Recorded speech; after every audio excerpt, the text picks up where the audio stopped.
আসসালামু আলাইকুম প্রিয় দর্শক, অন্য মঞ্চে আলাপচারিতায় আপনাদের সকলকে আমন্ত্রণ জানাচ্ছি। বাংলাদেশের একদম কম করে হইলো আপনার 85% লোক চায় আওয়ামী লীগ নির্বাচন করুক। 85%, 15% চায় না। 15%-এর মধ্যে কারা? ওই যে ইসলামিক দলগুলো আছে, এদের টোটাল সব মিলে 10% ভোট আছে, আর 5% আছে যেটা যে আপনার বিএনপির কিছু আছে, এই 5% এরা চায় না। কারণ হচ্ছে যে আর না হলে 90% লোকই কেন চায় জানেন? 85% এই কারণে যে ইনক্লুসিভ একটা ইলেকশন হোক, সবাই মিলে একটা ইলেকশন করুক।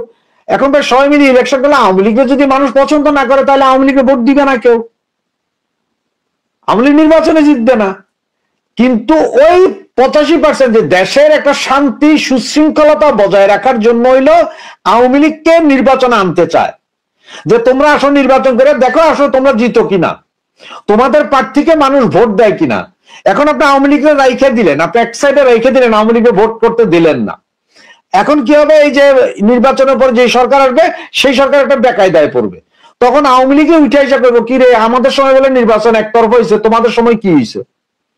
তোমাদের সময় এখন বিএনপি জিতছ বা জামাত জিতছ, তো তোমরা জামাতিরা করছো 8 দলীয় ঐক্য জোট, মানে জামাত, এনসিপি, ওই এবি পার্টি, এলডিপি সবই জামাত, এরপরে বিএনপি। তো আওয়ামী লীগের সময় তো 14 দলীয় জোট ছিল, আওয়ামী লীগ ছিল, 4টা বাম সংগঠন ছিল, জাতীয় পার্টির 2টা সংগঠন ছিল, এরা সব ছিল। তো এছাড়াও আরো যে স্বর্ণলতা, সোনালী আসমার্কা কি কি প্রার্থী ছিল, আরো অনেকগুলো দল ছিল, কিন্তু 20-25টার উপরে দল ছিল। তো ছিল তো, তাহলে তখনকারটা কেমন অবৈধ হইলো? আবার তোমরা কত 14 সালের ইলেকশন ঠিক নেই, 18 সালের ইলেকশন ঠিক নেই, তো 18 সালে আপনার 5 আসন নিয়ে এলেও আইসেন, তো মহিলা আসনও তো নিছেন ভাগে। তো তাইলে এখন আপনার ইনক্লুসিভ নির্বাচন, এখন একবার এটা হচ্ছে কি জানেন, এবার সব এই যে প্রথম আলো ওরা কন্টিনিউ তারা এখন করতেছে যেটা, এটা হচ্ছে তারা ভয়ে ভয়ে যে কখন না জানি আবার ওইখান থেকে পিনাকি আর ইলিয়াসে কয় যে ওখানে যাও জিয়াফত দাও, এই ভয়েই তারা করতেছে। আজকে এক জরিপ, কালকে এক জরিপ, আবার দেখবেন আগামী 2-1 দিন ভিতর জরিপ আরেকটা আসবে। এখানে বলে যে 7% লোক আওয়ামী লীগে চায় না, 95% লোক এই জামাতের চায় বলবে, দেখবেন আপনি। সুতরাং এইসব জরিপ নিয়ে মাসুদ ভাই, এইসব জরিপের উপরে ভিত্তি করে আপনি কোনোদিন ইয়ে করতে কি বলে ফেইট আনতে পারবে না। এই জরিপগুলো কোথায় কাজে লাগে জানেন? এইরকম জরিপ আমেরিকা, ইউরোপে হয়, হওয়ার পরও দেখা যায় যে ওই জরিপই ভুল, ওই জরিপ ভুলে যায়। আর তো এটা বাংলাদেশ। আপনার একটা কথা বলি, আমি এটা আমার নিজের বাস্তব একটা অভিজ্ঞতার কথা বলি। 91-এর ইলেকশন, আপনি যদি বলেন যে বাংলাদেশের ইতিহাসে সবচেয়ে ফ্রেশ এন্ড ফেয়ার ইলেকশন 91-এর ইলেকশনটা, সব দল মত এক জায়গায় ইলেকশন করছিল। তো তখন আমি চট্টগ্রামের 3টা আসনের 50টা কেন্দ্র ঘুরছিলাম সারাদিন, 50টা কেন্দ্রে গেছি আমি, একদম 3টা আসন, 3টা সংসদীয় 50টা কেন্দ্র। ভাই যেই কেন্দ্রে গেছি সেই জায়গায় দেখছি যে ওই যে গলার মধ্যে নৌকা মার্কার ইয়ে লাগানো, কি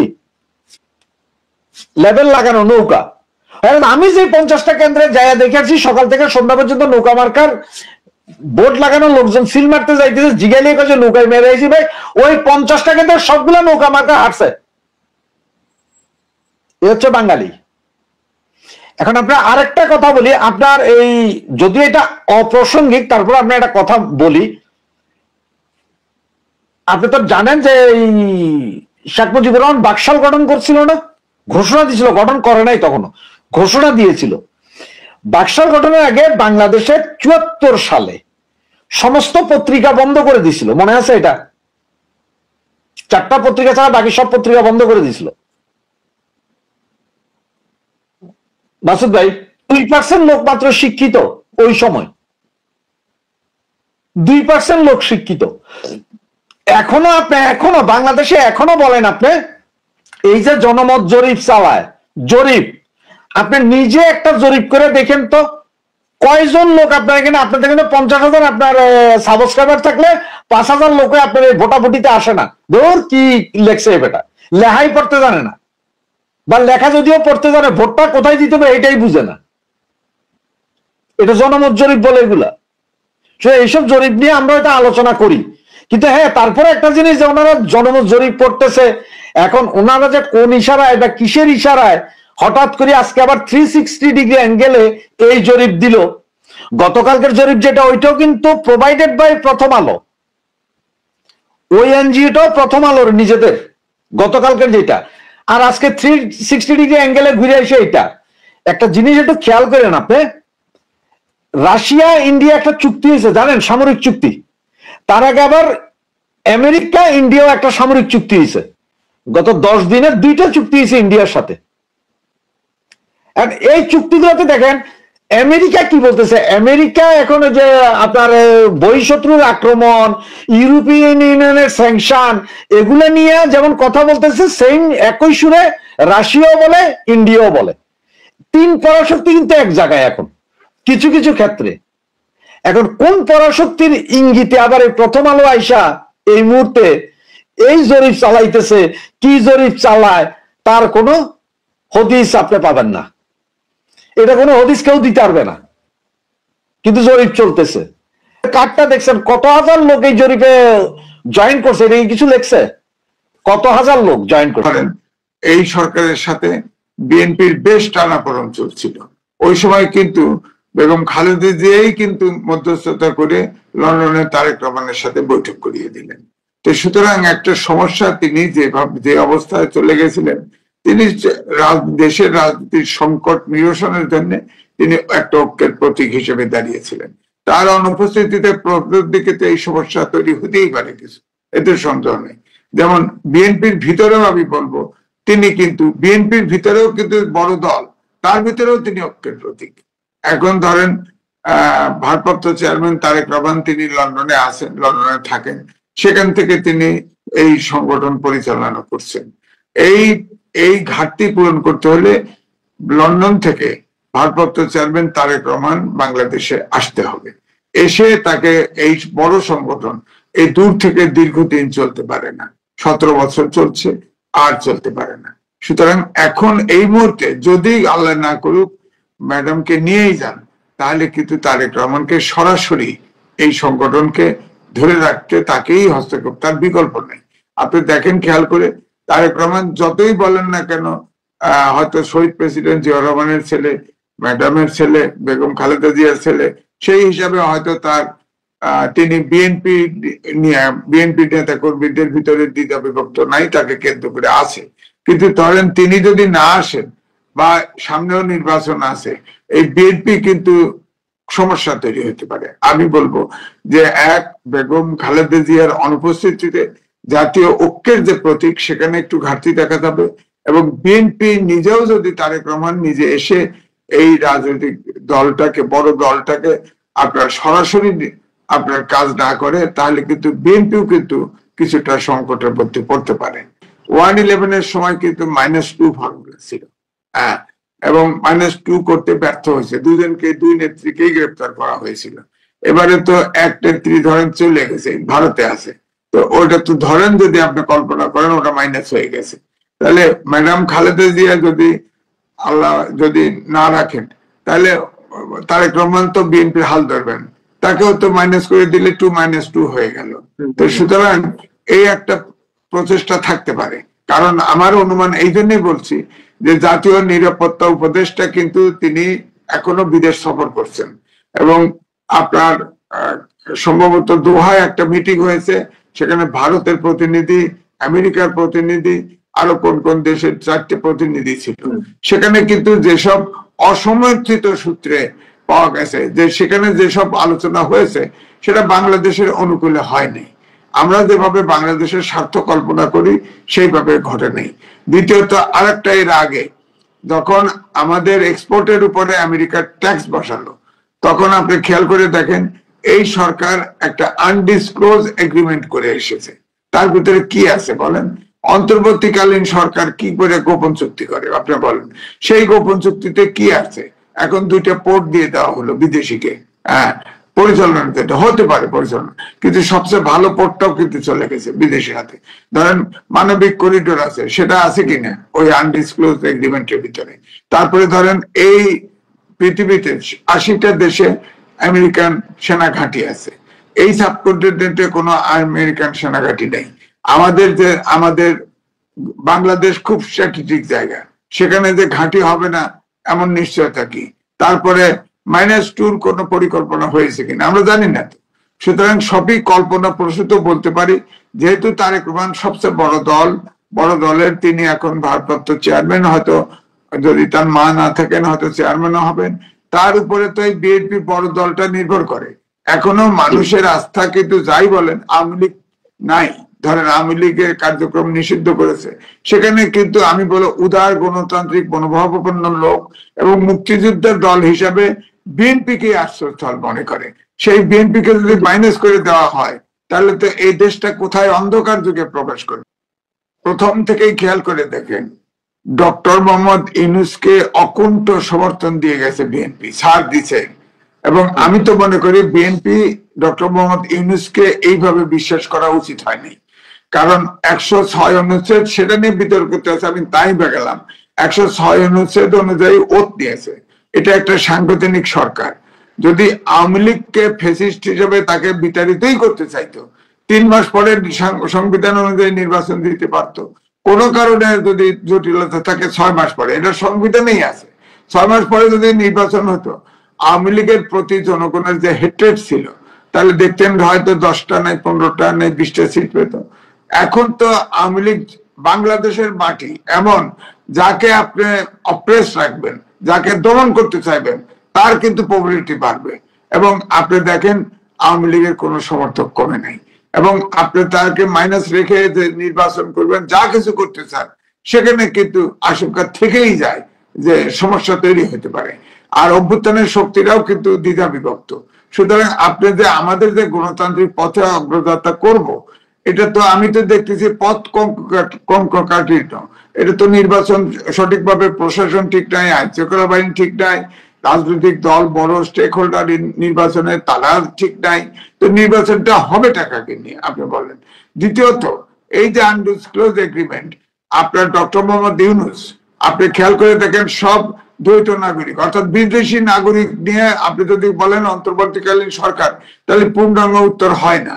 বলতে হবে বিদেশিদের নেতৃত্বে অন্তর্বর্তীকালীন সরকার। তো এখন তো বিদেশিরা দেশ চালাচ্ছে। তিনি ডক্টর মোহাম্মদ ইউনূস তিনিও বিদেশি নাগরিক। সুতরাং বিদেশি নাগরিক যে দেশের নাগরিক, তার প্রতি আনুগত্য বেশি থাকবে, বাংলাদেশের প্রতি তো থাকবে না। সুতরাং -2 যদি থিওরি হয়, বাস্তবায়ন হয়, তাহলে এই সরকারের মাধ্যমেই হবে। হয়তো পরাশক্তিগুলো সবসময় নির্বাচনে অ্যাক্টিভ থাকে, ধরেন রাশিয়া বলেন, আমেরিকা বলেন, চীন বলেন, ভারত বলেন, এগুলো তো অ্যাক্টিভ আছেই, কিন্তু বাস্তবায়নটা করবে কি? তারা তো এসে বাস্তবায়ন। ভারত কি বড় দেশ, 3 ভাগ দখল করে, 3টি বর্ডারের নিয়ে আছে ভারত, তাই বলে কি ভারত বাংলাদেশ দখল করতে আসবে? দখল করতে আসবে না। দখল করে, যেমন হাসিনার মাধ্যমে দখল করে রাখছিল, তাদের স্বার্থ, ধরেন প্রায় 30টা সমঝোতা এবং চুক্তি করেছিল, সব ভারতের অনুকূলে, বাংলাদেশের অনুকূলে তো না। এই সরকার এসে বলেন একটা এগ্রিমেন্ট নিয়ে কথা বলেছে, রিভিউ করেছে, করে নাই তো। সুতরাং যদি বাস্তবায়ন করতে হয় সরকারের মাধ্যমেই সেটা হবে -2। বাইরের কেউ এসে হাত ধরে করে দিবে না, এদের মাধ্যমেই হবে। আর এরা যেহেতু বিদেশি নাগরিক প্রায় মূল ব্যক্তিগুলা, সুতরাং তারা তো বাস্তবায়ন, বাইরের এজেন্ডা বাস্তবায়ন করবে। আপনি আমি যতটুকু পারবো না, তারা তো পারবে, তাদের তো বাঁধবে না। সুতরাং আমি মনে করি আমরা এখন, আমি অনেক আগে লিখেছিলাম যে ভূ রাজনীতির ফাঁদে বাংলাদেশ। আমার কাছে মনে হচ্ছে প্রকৃত পক্ষেই আমরা এখন ভূ রাজনীতির ফাঁদে পড়েছি। এই ফাঁদ থেকে বেরোবো কেন তা জানি না। ফাঁদে না, বিএনপি চায় যে কোনো মতে নির্বাচন হলেই তারা সরকারে যাবে। এই কারণে খালি ছাড় দিতে দিতে দিতে দিতে এমন জায়গায় চলে গেছে, এখন ইউনিসেফ ফাঁদে পড়ে গেছে। আর পাশাপাশি উগ্র তারা কিন্তু আরো উঁচুর দিকে চলে যাচ্ছে, অর্থাৎ দক্ষিণপন্থীদের প্রভাব কিন্তু বেড়ে গেছে, তাদের নর্তন কর্তন খুব বেড়ে গেছে। তারা এখন সরকারে যেতে চায়। এখন যতগুলো জরিপ হয় তাতে দেখা যায় বিএনপির কাছাকাছি, হয়তো বিএনপি সরকার গঠন করবে, কিন্তু ডক্টর মোহাম্মদ ইউনূস বলেছে যে নিচের কক্ষে যারা যত অনুপাতে সিট পাবে সেই অনুযায়ী উচ্চ কক্ষ হবে। অর্থাৎ নিচের কক্ষে কিন্তু দিয়া কিন্তু আনুপাতিক নির্বাচন, পিআর সিস্টেমের যে নির্বাচন জামাতের যে দাবি ছিল এবং ইসলামিক ঐক্যজোটের দাবি ছিল, সেটা কিন্তু অনেকটা পূরণ হয়ে গেছে। তারপরেও তারা মাঠে আছে দেশটাকে অস্থির করার জন্য, এবং তারা তো নির্বাচন চায় বলে মনে হয় না। জামাতের নায়েবে আমির তাহের সাহেব, তিনিও কিন্তু ভারতের ভিজিট করে আসেন এবং দোভালের সাথে দেখা করে আসছেন। কি দেখা করে আসছেন সেটা তো খোলসা করে কয় নেই। একবার জাতীয় পার্টির চেয়ারম্যান গেছিল না, এসে বলছে যে না এটা গোপন বলা যাবে না। তো এরকম উনিও তো ঘুরে আসছেন, কেন গেছেন, কি আলাপ করেছেন আমরা তো জানি না। সুতরাং এই জন্যই বলছি যে আমাদের এই নির্বাচনে সব পরাশক্তি অ্যাক্টিভ, এবং তা বাস্তবায়ন যা কিছু হবে বাস্তবায়ন হবে এই সরকারের মাধ্যমে।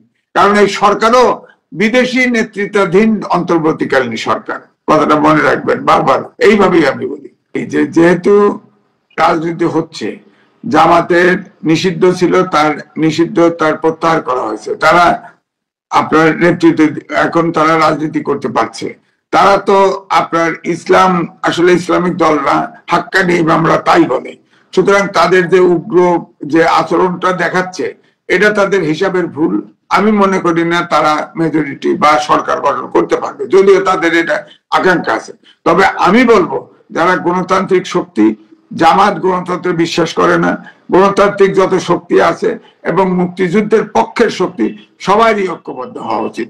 এবং এই দক্ষিণপন্থী উগ্রবাদী এবং যারা মুক্তিযুদ্ধের সময় তারা প্রাদেশিক সরকারের 4 জন মন্ত্রী ছিল, তারা সিদ্ধান্ত নিয়ে আপনার এই হানাদার বাহিনীকে, পাকিস্তান হানাদার বাহিনীকে সহযোগিতা করেছে, এবং যত খুন গুম জনহত্যা গণহত্যা হয়েছে সবকিছুর অংশীদার হলো জামাত।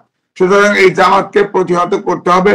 এই উগ্রবাদী দক্ষিণপন্থীদের যারা জোটে আছে তারা মনে করব যে ইসলামিক আন্দোলন বাংলাদেশ, তারাও তো জামাতের সাথে ছিল না, কিন্তু তারা বলে ব্যাখ্যা দেয় যে এটা নির্বাচনী জোট। আমার বক্তব্য হচ্ছে যারা এই জামাতের নেতৃত্বে যাবে তাদের এর বিপরীতে যারা আছে তাদের সবাইকে ঐক্যবদ্ধ হওয়া উচিত। এবং এই দক্ষিণপন্থী, কারণ যদি জামাত কখনো ক্ষমতায় আসে তাহলে কিন্তু আমাদের অন্ধকার যুগে আমরা আফগানিস্তান বা পাকিস্তান বাদ দেন, পাকিস্তান আফগানিস্তানে ঢুকে যাবো। সুতরাং অন্ধকার যুগে প্রকাশ করবো আমরা। সেই সম্ভাবনা কি আছে পাকিস্তানের মতো বা আফগানিস্তানের দিকে ধাবিত হওয়ার মতন অবস্থা কি আছে আসলেই? না না না, নাই নাই, এখনো তৈরি হয় নাই। কারণ আপনি জানেন নির্বাচন হবে, নির্বাচনে জামাত ইসলাম একবার স্বতন্ত্র ইলেকশন করে একটা সিট পেয়েছিল আর একটা 3টে পাইছিল। এবারে নাই 10টা পাবে, নাই 15টা পাবে, নাই 20টা পাবে, ধরেন না, তাতে কিছু আসে যায় না। তবে পরবর্তী সরকারকে এটা হিসাব করতে হবে। যে আমার বক্তব্য হচ্ছে পরবর্তী সরকার যেই গঠন, হয়তো বিএনপি সরকার গঠন করবে, তাদেরকে এটা বিবেচনায় রাখতে হবে যে আমরা দেশের স্বাধীনতা সার্বভৌমত্ব রক্ষা করে চলবো নাকি আমরা অন্ধকার যুগে প্রবেশ করব। অন্ধকার যুগে প্রবেশ করতে এদেশে বহু মুক্তিযোদ্ধা বাঁচা আছে, বহু প্রগ্রেসিভ লোক বাঁচা আছে, তারা কিন্তু প্রতিহত করবে এবং ঐক্যবদ্ধ হবে এবং ঐক্যবদ্ধ হচ্ছে। সব দল স্বাধীনতার ভিতরে, বিএনপি তো বড় দল, বিএনপি তো হাত মেলায় নাই, কিন্তু বিএনপির ভিতরে ক্ষমতায় যাওয়ার আকাঙ্ক্ষাটাতে এমন হয়ে গেছে, ছাড় দিতে দিতে তারা নিজেরাই ট্র্যাপে পড়ে গেছে, এই নিচের ট্র্যাপে পড়ে গেছে। আমি বলছি এখানে সমঝোতা হওয়া উচিত, এখনো সময় আছে, এখনো সময় আছে। আমার বক্তব্য হলো যে এই উগ্রপন্থীদের প্রতিহত করা। আপনি দেখেন তারা অলরেডি কালচারে হাত দিয়ে গেছে। ধরেন গান হবে না, যাত্রা গান হবে না, যাত্রা ছড়েন নেই আপনি, আমরা তো যাত্রা দেখেছি রাত জেগে, যাত্রা হবে না, পালা গান হবে না, 200 মাজার ভেঙে দিছে। অর্থাৎ আমাদের আদি যে কালচার, সেই কালচার অলরেডি কিন্তু ধ্বংস করে দেয়। এই কালচার কিন্তু কথা হচ্ছে না। একটা জাতির যদি কালচারাল মৃত্যু ঘটে, সেই জাতির মৃত্যু ঘটবে। সুতরাং আমরা তো মৃত্যুর দিকে যাচ্ছি, এই জাতি মৃত্যুর দিকে যাচ্ছি। মুক্তিযুদ্ধের চেতনাকে যদি ধরে না রাখতে পারি তাহলে কিন্তু এই জাতি নিহত হবে, জাতি কালচারালি নিহত হবে, এই জাতি অন্ধকার যুগে অটোমেটিক পৌঁছে যাবে। এবং এই জামাত আমি বলবো বা দক্ষিণপন্থী যারা ইসলামিক দল বলে জোট করেছে, তারা কিন্তু প্রথমেই আপনি দেখেন আমাদের এই কালচারকে ধ্বংস করে দিচ্ছে। আদি কালচার, আমাদের যে অরিজিনাল কালচার, সেটাকে আপনার নষ্ট করে দিচ্ছে। নির্বাচনের তোড়জোড় শুরু হয়ে গেছে। আজ 10 ডিসেম্বর, আজকে নির্বাচনে শুরু হবার যে তোড়জোড় গুলোর বেশ কিছু ঘটনা আজকে ঘটবে। যেমন তফসিল ঘোষণার আগে কিছু রেওয়াজ থাকে, সেই রেওয়াজগুলো আজকে ঘটতে যাচ্ছে। আমাদের যে ভিডিওটা যখন প্রচার হচ্ছে তখন 10 ডিসেম্বর বেলা 12টা, ততক্ষণে প্রধান নির্বাচন কমিশনারের নেতৃত্বে নির্বাচন কমিশনের প্রতিনিধি দল বঙ্গভবনে অবস্থান করছেন এবং বিকেল নাগাদ বেতার এবং টেলিভিশনে প্রধান নির্বাচন কমিশনের ভাষণ রেকর্ড করা হবে এবং ভাষণটি আজকেই সন্ধ্যার পরে প্রচারিত হতে পারে, যে ভাষণে নির্বাচনী রোডম্যাপ, নির্বাচনের তারিখ তফসিল ঘোষণা করা হবে, দিন তারিখ, কবে মনোনয়নপত্র উত্তোলন, কবে জমাদান ইত্যাদি নির্বাচনী প্রচার প্রচারণা, সোজা কথা নির্বাচনের একটি রোডম্যাপ ঘোষণা করা হচ্ছে। এবং যেটি জানা গেছে যে আগামী 12 ফেব্রুয়ারি বৃহস্পতিবার নির্বাচনের দিন নির্ধারণ করেছে নির্বাচন কমিশন। আমি মূলত যে বিষয়টি নিয়ে কথা বলতে এসেছি যে আপনারা জানেন যে উপদেষ্টা পরিষদে দুজন সমন্বয়ক এখন তারা সরকারের উপদেষ্টা। এই দুজন অত্যন্ত সতর্ক এবং অত্যন্ত চতুর। দুজনের মধ্যে একজন যিনি নির্বাচন করবেন আসিফ মাহমুদ সজীব ভুঁইয়া, স্থানীয় সরকার পল্লী উন্নয়ন ও সমবায় মন্ত্রণালয়, যুব ক্রীড়া মন্ত্রণালয়ের উপদেষ্টা, তিনি আজকে একটি সংবাদ সম্মেলন ডেকেছেন এবং মূলত তার এই সংবাদ সম্মেলন ডাকাটা নিশ্চয়ই একটা শোডাউন করা। আমি আজকে থেকে পদত্যাগ করছি, তিনি পদত্যাগ করবেন এবং তিনি তার এলাকা থেকে নির্বাচন করবেন না, তিনি ঢাকা থেকে, ঢাকা 10 ধানমন্ডি এলাকা থেকে নির্বাচন করবেন এমনটাই শোনা যাচ্ছে। এবং তার যে দল, তিনি যে প্ল্যাটফর্ম থেকে, ছাত্রদের প্ল্যাটফর্ম থেকে উঠে এসেছেন, সেখানেও তিনি থাকবেন কিনা এখন পর্যন্ত সন্দেহ আছে। সোমবার দিবাগত মধ্যরাত, মঙ্গলবার প্রায় ভোর পর্যন্ত গতকাল তাদের মাহফুজ আলমের বাসভবনে হিয়ার রোডে তাদের আলাপ আলোচনা হয়েছে। আসিফ মাহমুদ সজীব ভুঁইয়া একান্ত ভাবে চান যে এনসিপি বিএনপির সাথে জোটগতভাবে ইলেকশন করবে। এমনকি যদি সেটা নাও হয়, এনসিপি যদি বিএনপির সাথে জোট না হয়, বিএনপি যদি না চায় বা এনসিপির সাথে কোনোভাবে মিলল না, তাহলে আসিফ মাহমুদ সজীব ভুঁইয়া বিএনপিতে যোগদান করতে পারে, এমনটাই শোনা যাচ্ছে। আমি এই শিরোনামটা বলেছি প্রচন্ড সতর্ক এবং চতুর দুই উপদেষ্টা। প্রাসঙ্গিকভাবেই বলা যায় যে আসিফ মাহমুদ সজীব ভুঁইয়া বুঝতে পারছেন যে এনসিপির অবস্থাটা কি, এককভাবে তো কোনো কিছু করা সম্ভব না। এই জন্য বিএনপি যেহেতু বড় রাজনৈতিক দল, তাদের উপরে ভর করতে চাইছেন। এমনকি বিএনপিতে যদি এনসিপি ভর নাও করে, তাহলে যে প্ল্যাটফর্ম থেকে আজকে আসিফ মাহমুদ সজীব ভুঁইয়া এই জায়গায় এসছেন, সেই প্ল্যাটফর্ম প্রয়োজনে ত্যাগ। আসিফ মাহমুদ সজীব ভুঁইয়ার প্ল্যাটফর্ম তো হওয়ার কথা এনসিপি, কিন্তু বিএনপির সঙ্গে জোটগতভাবে নির্বাচন না করলে তিনি বিএনপিতে যোগদান করবেন। বিএনপি যদি আশ্বস্ত করে যে সজীব ভুঁইয়াকে ধানমন্ডি 10 থেকে মনোনয়ন দেওয়া হবে, তাহলে সে বিএনপিতে যোগদান করবেন। অর্থাৎ একবার চিন্তা করুন যে কতটা সতর্ক এবং কতটা চতুর আসিফ মাহমুদ সজীব ভুঁইয়ারা। গত বছরের জুলাই আগস্টে সরকারি চাকরিতে কোটা আন্দোলন করে পরবর্তীতে সরকার রাজনীতিবিদ হয়ে গেছেন। তাদের কোটা আন্দোলনটা তো সেখানেই শেষ হয়ে যাওয়ার কথা, তাদের চাকরিতে যাওয়ার কথা, কিন্তু না, আসিফ মাহমুদ সজীব ভুঁইয়া পুরো প্ল্যাটফর্মটা ব্যবহার করে মূলধারার রাজনীতিতে আসতে চাইছেন। এই কারণেই বলছি যে আসিফ মাহমুদ সজীব ভুঁইয়া প্রচন্ড সতর্ক এবং চতুর। একই সাথে আর একজন উপদেষ্টা মাহফুজ আলম, তিনিও প্রচন্ড সতর্ক এবং চতুর। তিনি, যেটি শোনা যাচ্ছে, তিনি হাল হুবুবে বুঝে ফেলেছেন যে এনসিপির হয়ে নির্বাচন করে কোনো লাভ হবে না। এই জন্য তিনি সিদ্ধান্ত নিয়েছেন, যেটি জানা যাচ্ছে, যে তিনি নির্বাচন করবেন না, তিনি শেষ পর্যন্ত সরকারে থাকবেন। এটিও তার সতর্কতা এবং চাতুরতার একটা পরিচয়। তবে এটি বলতেই হয় যে এই দুই উপদেষ্টা যথেষ্ট সতর্ক এবং চতুর, এবং এই দুই উপদেষ্টার একজন পদত্যাগ করার সম্ভাবনা নেই। একজন পদত্যাগ করবেন, কিংবা দুইজনে যদি পদত্যাগ করেন শেষ মুহূর্তে কোনো কারণে, আজকে কালকে এটি জানা যাবে। দুইজনে যদি পদত্যাগ করেন, এই পদত্যাগ করা উপদেষ্টাদের দায়িত্ব কে নেবেন? নতুন করে কি উপদেষ্টা নিয়োগ হবে? এমনটাও জানা যাচ্ছে যে উপদেষ্টা নতুন করে নিয়োগ হবে না, যারা দায়িত্বপ্রাপ্ত আছেন এই মুহূর্তে তাদেরই ভাগ বাটোয়ারা করে দেওয়া হবে। এর মধ্যে নাম শোনা যাচ্ছে ব্রিগেডিয়ার জেনারেল অবসরপ্রাপ্ত সাখাওয়াত হোসেন, আদিলুর রহমান, সৈয়দ রিজওয়ানা হাসান। এই তাদের তিনজনের মধ্যে এই দুই উপদেষ্টা যে মন্ত্রণালয়গুলোর দায়িত্ব পালন করছিলেন, ভাগ বাটোয়ারা করে দেওয়া হবে।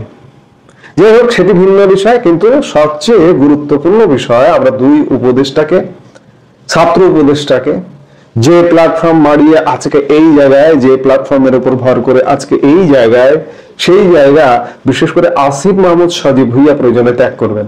তিনি মূলধারা বাংলাদেশের প্রধান রাজনৈতিক দল তো আওয়ামী লীগ, বিএনপি, তিনি বিএনপির রাজনীতির সঙ্গে যুক্ত হবার একটা চিন্তা ভাবনা করছেন।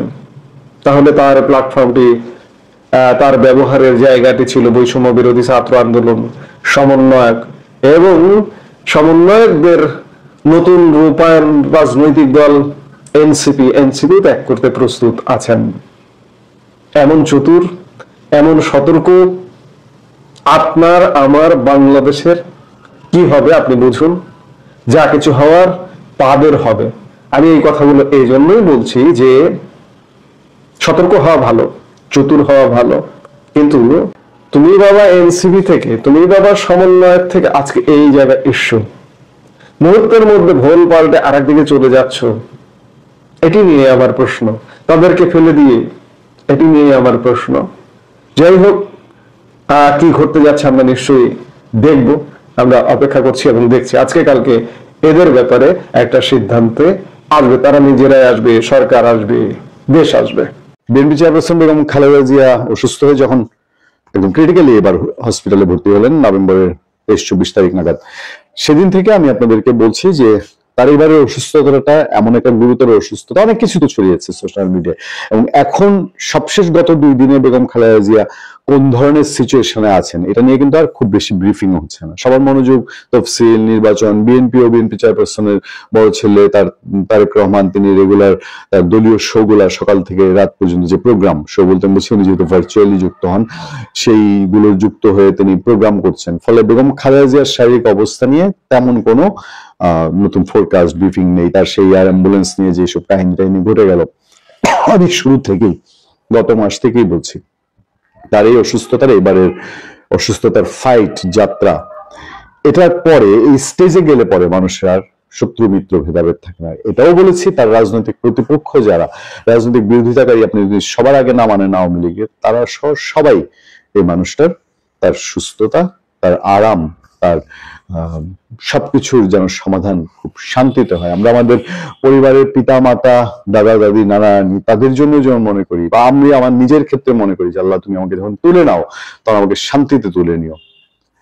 বেগম খালেদা জিয়ার জন্য সারা দেশের মানুষ প্রার্থনা করেছেন, এবং তার জন্য শেষতক খবর পাওয়া গেছে যে তার সারা জীবনের, যদি বলি চিরপ্রতিদ্বন্দ্বী রাজনৈতিক বিরোধী শেখ হাসিনা, তার খবরও পাওয়া যাচ্ছে যে শেখ হাসিনা নিজেও বিএনপি চেয়ারপারসন এবং খালেদা জিয়ার জন্য দোয়া চাইছেন। খবরটা বাংলাদেশের পত্রপত্রিকা এসেছে, ইন্ডিয়ার পত্রপত্রিকার বরাত দিয়ে, ইন্ডিয়ার সংবাদ মাধ্যমে বরাত দিয়ে, যে বিএনপি চেয়ারপারসন ও সাবেক প্রধানমন্ত্রী খালেদা জিয়ার স্বাস্থ্য সংকট নিয়ে গভীর উদ্বেগ প্রকাশ করেছেন তার রাজনৈতিক চিরপ্রতিদ্বন্দ্বী, ভারতে অবস্থানরত আরেক সাবেক প্রধানমন্ত্রী শেখ হাসিনা।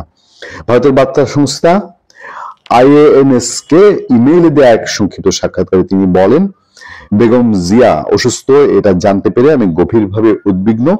তিনি যেন সুস্থ হয়ে ওঠেন সেই প্রার্থনা করি।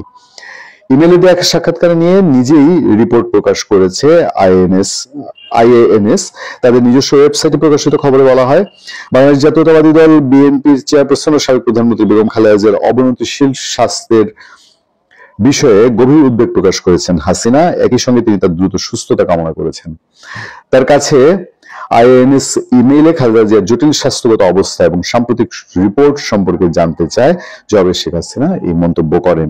এই রিপোর্টে আরো বলা হয়, 79 বছর বয়সী খালেদা জিয়া দীর্ঘদিন হৃদযন্ত্রের জটিলতা, ডায়াবেটিস, লিভার সিরোসিস, কিডনি সমস্যা সহ বিভিন্ন রোগে ভুগছেন। ঢাকায় এবারকার হাসপাতালে করোনারি কেয়ার ইউনিটে নিবিড় পর্যবেক্ষণে আছেন তিনি। সেখানে তার চিকিৎসা তদারক করছেন স্থানীয় এবং আন্তর্জাতিক বিশেষজ্ঞ, চায়না এবং ব্রিটেনের চিকিৎসকরা আছেন। মেডিকেল সূত্রের উদ্ধৃতি দিয়ে ইন্ডিয়ান পত্রিকার রিপোর্টে বলা হয়, খালেদা জিয়ার হার্ট ও ফুসফুসের সংক্রমণ ধরা পড়ার পর তার মেডিকেল বোর্ডের পরামর্শে 23 নভেম্বর রাতে ওই হাসপাতালে ভর্তি করা হয়। অবস্থার অবনতি হলে 27 নভেম্বর সিসিউতে স্থানান্তর করা হয়। সেখানে সার্বক্ষণিক পর্যবেক্ষণে আছেন তিনি। ইতিমধ্যে উন্নত চিকিৎসা তাকে বিমানে লন্ডন নেওয়ার পরিকল্পনা বিলম্বিত হচ্ছে, মানে ইতিমধ্যে এটা বাতিল হয়ে গেছে। যাক, বাংলাদেশের রাজনীতিতে একটা বাংলাদেশের মানুষের আফসোস থেকে যাবে। এই আফসোসটা হলো, এই যে জীবন সায়ান্নে এসে আমি সভাপতি শেখ হাসিনার বয়স কম না, দুজন বা দুজনের এই শেষ শেষ যাত্রা তো একটাই, শেষ ডেস্টিনেশন একটাই। সেখানে এসে তারা একে অন্যের জন্য উদ্বেগ প্রকাশ করছেন। শেখ খালেদা জিয়া এর আগে বোধহয় বলেছেন যে শেখ হাসিনাকে তিনি তার নামে আল্লাহর কাছে বিচার দিতে চান, আসিফ নজরুল যেটা জানিয়েছিলেন। বাংলাদেশের মানুষের আফসোসটা থেকে যাবে যে এই বাংলাদেশ দুই নেত্রী যদি একসাথে গলায় গলায় কাজ করতেন, তাহলে বাংলাদেশে আজকে মৌলবাদের হাতছানিও শুনতে হতো না। ডক্টর ইউনূসের মতন লোকের এই দেশে এই আজকের এই অবস্থায় দেখার মতন প্রয়োজন পড়তো না। এবং এই বাংলাদেশ আওয়ামী লীগ বিএনপি দুই ভাগে বিভক্ত। এখানে এখন আর যত কিছুই বলেন, টোটাল বিভক্তিটা আওয়ামী লীগ বিএনপি, এবং দুই নেত্রীকে বাংলাদেশের মানুষ 90 এর পরে আর একসাথে বাংলাদেশের কোনো জাতীয় সংকটে একমত একত্রিত হতে দেখলো না। এটাই বোধহয় বাংলাদেশের মানুষের সবচেয়ে দুর্ভাগ্য। ফলে শেষ সময়ে এসে, জীবন সায়ান্নে এসে অকে অন্যের জন্য উদ্বেগ জানানো, উৎকণ্ঠা জানানো, এটা শুধু রাজনৈতিক কিছু প্রভাব পড়তে পারে, রাজনৈতিক খোরাক হতে পারে, কিন্তু কাজের কাজ দেশের জন্য আর কতটুকু কি? নিশ্চয়ই বিএনপিও এর মধ্যে কিছু তির্যক কথা বলবে, আওয়ামী লীগের লোকজন বলবে, সোশ্যাল মিডিয়ায় এসে লেখালেখি হবে। কট্টর আওয়ামী লীগ বিএনপি, বলি যে লজিক্যাল না ইলজিক্যাল বা ইমোশনাল আওয়ামী লীগ বিএনপির সাপোর্টার, তারা এটাকে আবার রঙ্গরসের পাত্র করবে। এই যে শেখ হাসিনার হয়তো তার নিজের মন থেকেই তিনি মন থেকে হয়তো দোয়া করছেন, আর এই বয়সে সে একটা মানুষের সৃষ্টিকর্তার কাছে দোয়া চাওয়ার বিষয়টা তো ফালতু কোনো বিষয় হয় না। কিন্তু দেখবেন যে এটা নিয়েও রাজনৈতিক বাংলাদেশে মানে দুইটা মেরুর সমর্থকদের মানসিক অবস্থাও এমন জায়গায় যে একে অন্যকে কাদা ছোড়াছুড়ি করতে ছাড়বেন না। এবং বেগম খালেদা জিয়া তার শেখ হাসিনার জন্য এবং শেখ হাসিনা বেগম খালেদা জিয়ার জন্য দোয়া করতে পারেন, এইটাই দেখবেন যে তাদের সমর্থকরা নিজেরা নিজেদের মতন নেয়ার মতন মেন্টাল অবস্থায় নেই। হয়তো এখন আওয়ামী লীগ বলবে যে শেখ হাসিনার উদারতা, তিনি বেগম জিয়ার জন্য দোয়া করছেন, আবার বেগম জিয়ার জন্য হয়তো তার দলের তারা মনে করেন যে তিনি আজকে, অনেকেই বলেন যে আজকে এই সম্মানের জায়গায় থাকবেন, এটা শেখ হাসিনা কোনোদিন কল্পনা করেন না। এই প্রতিযোগিতা দেখতে দেখতেই হয়তো তাদেরকে আমাদের এই বিদায় থেকে এই দুনিয়া থেকে বিদায় দিতে হয় কিনা, বা আমাদের তাদের আগে বিদায় নিতে হয় কিনা। ভালো থাকবেন, সুস্থ থাকবেন। আপনার সাথে আমি আতিক।